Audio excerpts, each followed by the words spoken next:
Hi, welcome back to the Food Forest. Today we're going to do part 2 of our series of looking back to some older videos that I did and revamping, updating them, and giving them a fresh new look.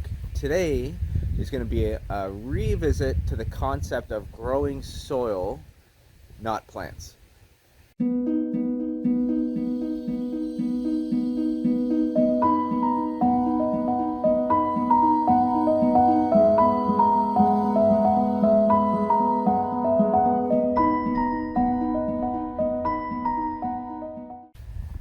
Okay, so what do I mean by grow soil, not plants? We're trying to grow plants, so why are we trying to not grow plants? What I mean by this is that we should focus our energy on improving the quality of the soil. And if we do this, and we use our 2 golden rules of gardening, maximize photosynthesis and never bare soil, in order to maximize the water and moisture retention in the soil, then we will, by definition, be growing our soil. What does that mean? As I talked about in the previous video, the more plants we have, the more photosynthesis and root exudate sugars get pumped down into the ground. This is food for the soil bacteria and fungi that eat and consume this, and their populations thrive and swell. When they do that, those organisms actually break down the minerals in the soil, and they take those calcium, phosphorus, and they chelate them. They connect them and join them chemically into humic and fulvic acids. It's this way that the plants can now actually get access to those minerals and grow. So if we focus on growing the soil constantly, and if every single aspect of what we're doing, if we stay rooted in that concept of what is it I'm doing right now, is this good for the soil? And if it's not, we don't do it. If it is, we continue to do it. And we look for other areas where we continue to grow soil. Then our plants will grow as a consequence of that soil first philosophy.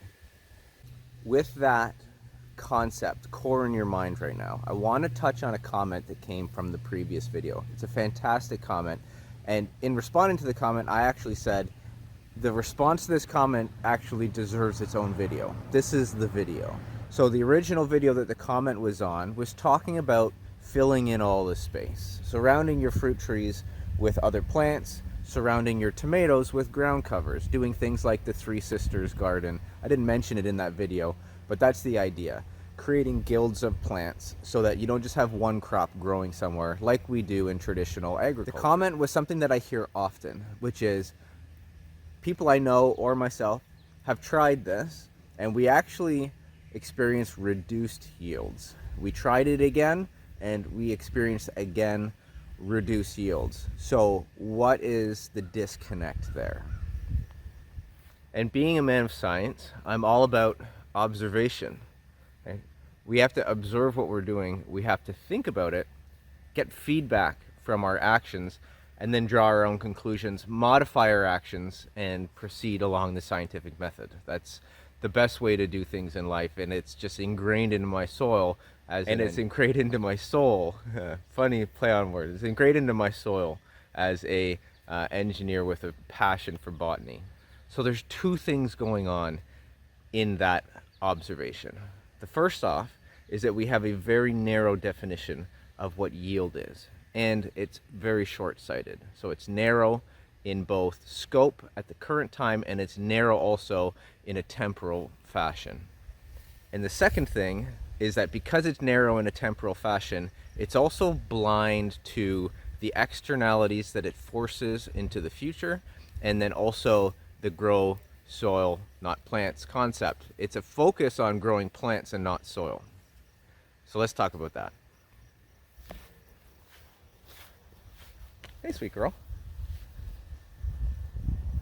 So as a hypothetical example, let's say that I have a potato patch. This is what I used in the response to my comment. By the way, that comment is pinned on the 2 golden rules of gardening video, so you can see a little bit of a written explanation as well.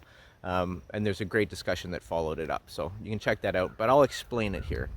So let's just say we have a potato patch, and we just plant rows of potatoes, nothing but potatoes, at certain spacings as recommended by, say, the Farmer's Almanac. And then we grow those only potatoes, harvest them, and then we measure the yield of potatoes. Then that same farmer comes along, runs into my 2 golden rules of gardening, says, hey, this guy looks like he might know what he's talking about. I'm going to try that in a small little area of my garden. So next year, they do the same thing. They run rows of potatoes the way that they normally do, with just bare soil in between them.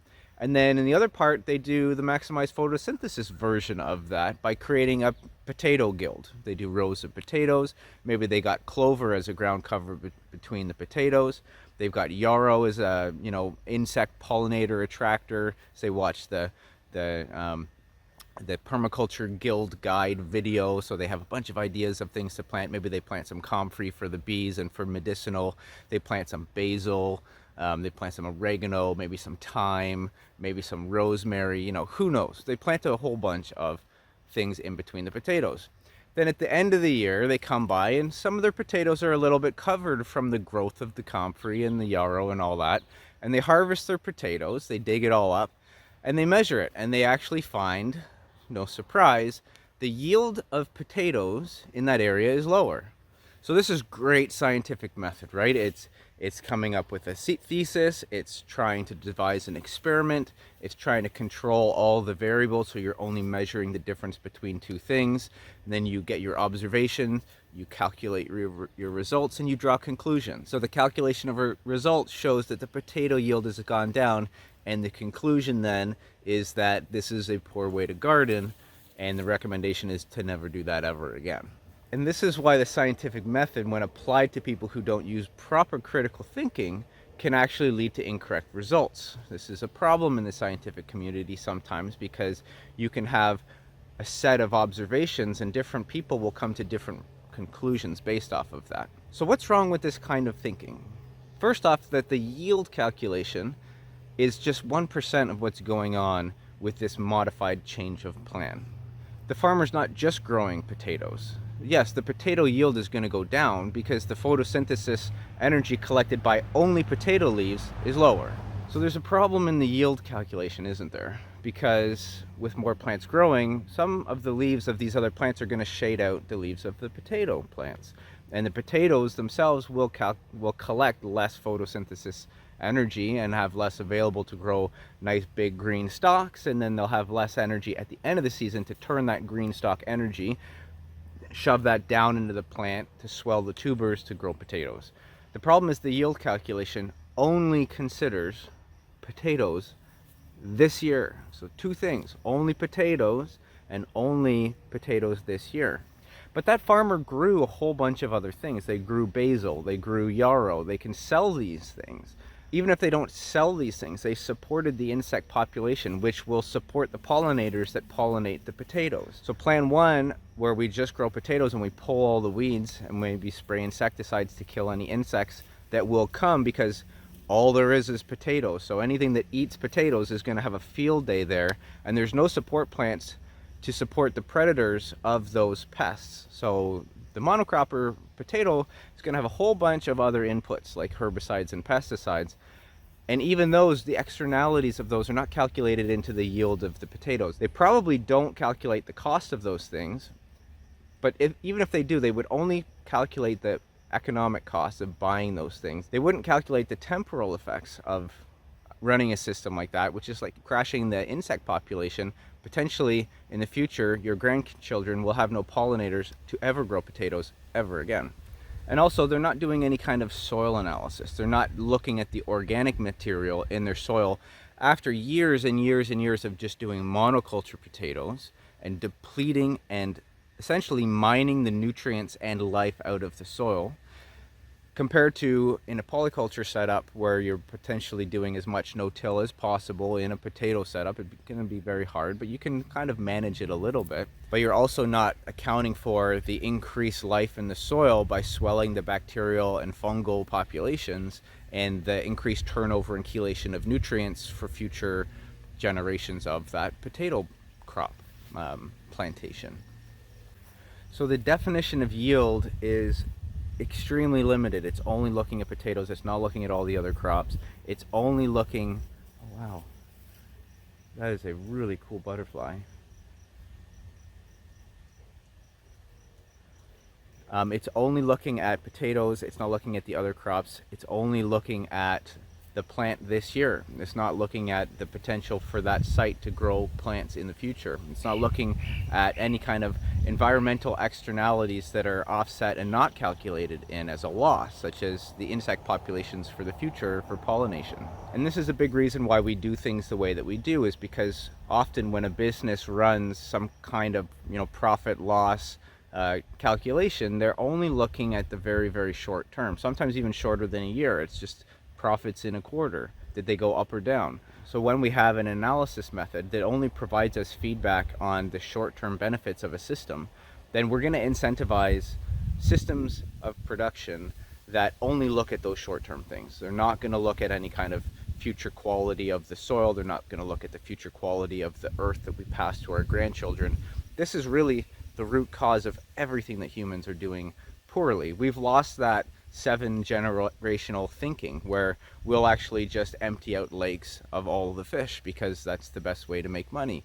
We'll deplete the soil of all of the fertility because that's the only way that the farmer can remain competitive and profitable. And you can understand why people do these things, because if economically it's the only way that person can survive, then they're going to do that. They're not going to run a farm at a loss, go out of business and lose the farm. But they will sacrifice their soil to the point where the farm can only last 30 years and then the soil is so depleted it can't grow food anymore. But the human expansion from the cities into the suburban areas just pave over that farmland anyways and put up suburban infrastructure and housing. But when we pull back and we look at what society is doing as a whole, and these are the decisions that we're making all the time, and we're using these very narrow centered focus on our metrics that we're using to qualify whether we do things or not, and then we're not calculating in the externalities that we're pushing off onto somebody else or into another time. We're only looking at short term, and we're only looking at ourselves, and then we're ignoring everything else except for one little thing that we're measuring, and then we maximize that, such as profits in any company, but for the potato farmer, profits for just potatoes. Then yes, the method that we currently use is going to give you higher yields. But your farm's still going to go out of business, your soil's still going to get depleted, and you're still making poor decisions. So when I'm looking at a space like this and I'm calculating just the yield of, say, my heart nut tree, then yes, if I ignore all of this other stuff and all the benefits that it's giving me, then the best way for me to maximize heart nut yield would be to put another heart nut tree here, and then another one there, and another one there. But that doesn't necessarily cover the actual true value of this space, and specifically when looking at a non-human focused lens, when I'm not looking at just how is this benefiting me, but because I'm only one of the creatures that's living on this land, and because I should share it with the other creatures that are living on the land, or could be living on the other land if I ran it in a different system.